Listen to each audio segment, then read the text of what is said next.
ഇന്ന് ഞാൻ നിങ്ങളെ പരിചയപ്പെടുത്തുന്നത് ഒരു നെല്ലിക്ക ജ്യൂസാണ്. നെല്ലിക്ക ജ്യൂസ് എന്ന് പറഞ്ഞാൽ അത് ശരീരത്തിന് വളരെ അത്യാവശ്യമാണ്. നെല്ലിക്കയിൽ ഏറ്റവും അധികം വിറ്റാമിൻ സി ഉള്ളൊരു ഫ്രൂട്ടാണ് നെല്ലിക്ക. അതുമാത്രമല്ല അതിൻ്റെ ബാക്കി മിനറൽസ് ഉണ്ട്, കാൽസ്യം ഉണ്ട്, എല്ലാം ഉള്ളതാണ് നെല്ലിക്ക. ദിവസം ഒരു നെല്ലിക്ക കഴിക്കുന്നത് ഏറ്റവും ബെസ്റ്റാണ്. നെല്ലിക്കയ്ക്ക് പല ഗുണങ്ങളുണ്ട്. എന്താ കാരണം വെച്ചെങ്കിൽ ഫൈബർ ഏറ്റവും അധികമുള്ള ഒരു ഇതാണ്. അപ്പോൾ ആ ഫൈബർ ഏറ്റവും കൂടുതലുള്ള കാരണം കൊണ്ട് നെല്ലിക്ക കഴിച്ചാൽ കോൺസ്റ്റിപ്പേഷൻ ഉണ്ടാവില്ല, അതായത് വയറിനെ ക്ലീൻ ചെയ്യും. അത്രയും നല്ല ഗുണങ്ങളുള്ള. അതുപോലെ തലമുടിയുടെ ഗ്രോത്ത് പിന്നെ ഏറ്റവും നല്ലതാണ്. മുടി കൊഴിച്ചിലെന്ന് പറഞ്ഞ കംപ്ലൈൻറ്റ് പറയുന്നത് തലയിലെ എണ്ണയെ കാച്ചി തേക്കാനും, അതുമാത്രമല്ല തലയിൽ അത് കഴിച്ചു കഴിഞ്ഞാൽ, നെല്ലിക്ക കഴിച്ചു കഴിഞ്ഞാൽ തലമുടി കൊഴിയില്ല എന്നുള്ളത് 100% ഷുവറാണ്. തലമുടിക്ക് ആരോഗ്യം കൊടുക്കുന്നതിനും തലമുടിയുടെ നര നിർത്താനും നര കുറയ്ക്കാനും. ഇപ്പോഴത്തെ കാലത്തിൽ നരയല്ലേ, കൊച്ചു കുട്ടികളുടെ തലമുടി ധരിക്കില്ലേ, അതിനൊക്കെ നല്ലതാണ് ഈ നെല്ലിക്ക. അത്രയധികം ഔഷധ ഗുണമുള്ളതാണ് നെല്ലിക്ക. ആയുർവേദത്തിൽ നെല്ലിക്കയ്ക്ക് ഭയങ്കര പ്രഥമ സ്ഥാനമാണുള്ളത്. പക്ഷേ നെല്ലിക്ക അല്ലെങ്കിൽ ആംല എന്ന് പറയും, അല്ലെങ്കിൽ ഗൂസ്ബെറി എന്ന് പറയും. ഇതാണ് നെല്ലിക്ക. നെല്ലിക്ക ഉപ്പിലിട്ട് കഴിക്കാം, നെല്ലിക്ക അച്ചാറുണ്ടാക്കാം, അതൊക്കെ ചെയ്യാം. അതേ നെല്ലിക്ക ഞാൻ ഉപ്പിലിട്ട് വെച്ചിട്ടുണ്ട് കേട്ടോ. നെല്ലിക്ക ദിവസം ഒരു നെല്ലിക്ക. ഈ നെല്ലിക്ക ഉപ്പിലിടാൻ ഒരു വിഷമമില്ല. എന്താ കാരണം വെച്ചാൽ നെല്ലിക്ക അസലായി കഴുകി നെല്ലിക്ക ഈ ഭരണിയിലിട്ടിട്ട് അതിൽ ഒരു പാത്രം വെള്ളം തിളപ്പിച്ച വെള്ളം ഒഴിക്കുക, ഉപ്പ് ഇടും. അതിൽ വിളകൊക്കെ വേണമെങ്കിൽ കാന്താരിയൊക്കെ വേണമെങ്കിൽ ഇടാം. അത് ഞാൻ ഇട്ടിട്ടില്ല, കാന്താരി ഉണ്ടായിരുന്നില്ല, അതിനെ ഇട്ടിട്ടില്ല. ഇത് ഇനി നോക്കൂ, 2-3 ദിവസം കഴിഞ്ഞ് നല്ല പാകവും നല്ല ടേസ്റ്റാണ്. ദിവസം ഓരോന്ന് കഴിക്കുക. ഇതാണ് ഈ നെല്ലിക്കയുടെ ഗുണം. അപ്പോൾ ദിവസവും ഇങ്ങനെ നെല്ലിക്ക കുട്ടികളായാലും വലിയവരായാലും എല്ലാവരും ഏത് പ്രായത്തിലുള്ളവർക്കും കഴിക്കാം. കടിച്ച് കഴിക്കാൻ പറ്റുന്നവർക്കൊക്കെ കഴിക്കാം. പിന്നെ ഇതിൻ്റെ ഗുണങ്ങളെക്കുറിച്ച് ഞാൻ ഇപ്പോൾ പറഞ്ഞല്ലോ.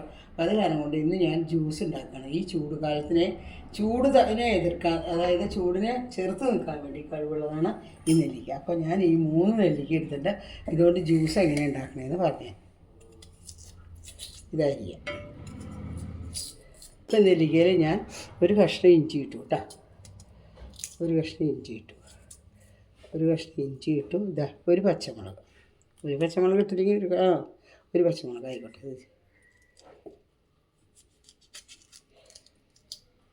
ഒരു പച്ചമുളക് ഇട്ടു.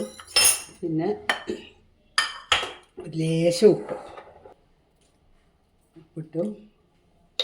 പിന്നെ പഞ്ചസാര, 1 ടീസ്പൂൺ പഞ്ചസാര, അത്ര ഇട്ടിട്ട് ഇപ്പോൾ എന്തൊക്കെ ഇട്ട് ഇഞ്ചി, പച്ചമുളക്, ഉപ്പ്, പഞ്ചസാര എല്ലാം ഇട്ടു.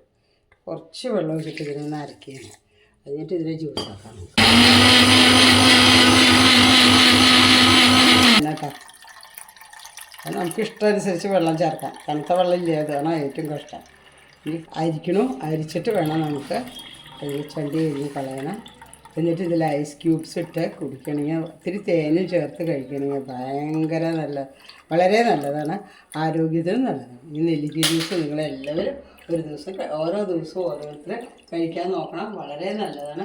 നിങ്ങളുടെ ആരോഗ്യത്തിന് ഏറ്റവും ബെസ്റ്റായിരിക്കും. ഉള്ളി ജീരകം വളരെ നല്ലതാണ് ചൂടിന്. അതുകൊണ്ട് ഞാൻ ഒരു നുള്ളി ജീരകം ഇട്ടു കേട്ടോ. ഇതിൽ ഉപ്പ്, മധുരം, അതൊക്കെ ഇട്ടിട്ട് പുതിനയുടെ ഇല വേണമെങ്കിൽ ഇടാം. തേൻ ഒഴിക്കുകയാണെങ്കിൽ വളരെ ടേസ്റ്റാവും. അങ്ങനെ വളരെ സ്വാദുള്ള ജ്യൂസാണ്. നിങ്ങളെല്ലാവരും ഉണ്ടാക്കി നോക്കുക, കുടിച്ച് നോക്കൂ. ഇനി ഈ വീഡിയോ ഇഷ്ടമാണെങ്കിൽ സബ്സ്ക്രൈബ് ചെയ്യുക, ലൈക്ക് ചെയ്യുക, ഷെയർ ചെയ്യുക. എന്ന് നിങ്ങളുടെ സ്വന്തം സുലോചന ടീച്ചർ. ഏറ്റവും ന്യൂട്രീഷ്യസ് ആയിട്ടുള്ള ഒന്നാണ്, ഏറ്റവും അധികം വിറ്റമിൻസും മിനറൽസും അടങ്ങിയിട്ടുള്ള ഒന്നാണ്, ഫൈബേഴ്സും അടങ്ങിയിട്ടുള്ള ഒന്നാണ് നെല്ലിക്ക. അത് ഓർക്കുക.